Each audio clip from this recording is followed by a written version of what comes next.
সুদখোর জঙ্গি নেতা ইউনূস, তার আমলে তো কেউ আন্দোলন করতেই পারছে না।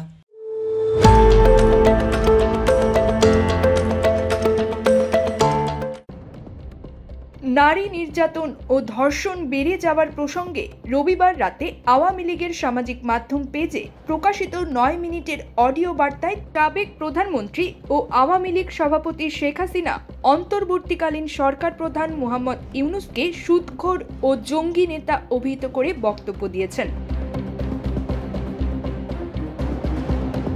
হাসিনা বলেন, ইউনূস ক্ষমতায় এসে নারী সুরক্ষায় ব্যর্থ। আজ মেয়েদের সম্মান হরণ হচ্ছে, তাদের পোশাক আচরণ নিয়ন্ত্রণের চেষ্টা চলছে। গত বৃহস্পতিবার মাগুরায় 8 বছরের এক শিশু ধর্ষণের ঘটনাকে উদাহরণ টেনে তিনি প্রশ্ন তোলেন, আমার সময়ে নারী নির্যাতনকারীদের কঠোর শাস্তি হতো, এখন বিচার পেতে জনগণকে রাস্তায় নামতে হচ্ছে। ইউনূসের নেতৃত্বাধীন সরকারের সমালোচনা করে তিনি যোগ করেন, ইউনূস দারিদ্র্য বিমোচন ও নারী ক্ষমতায়নের কথা বলে, কিন্তু বাস্তবে জঙ্গিবাদী গোষ্ঠীগুলোকে প্রশ্রয় দেওয়া হচ্ছে। আমার সরকার আন্দোলনকারীদের কথা শুনত, কিন্তু এখন কেউ প্রতিবাদ করতে পারছে না।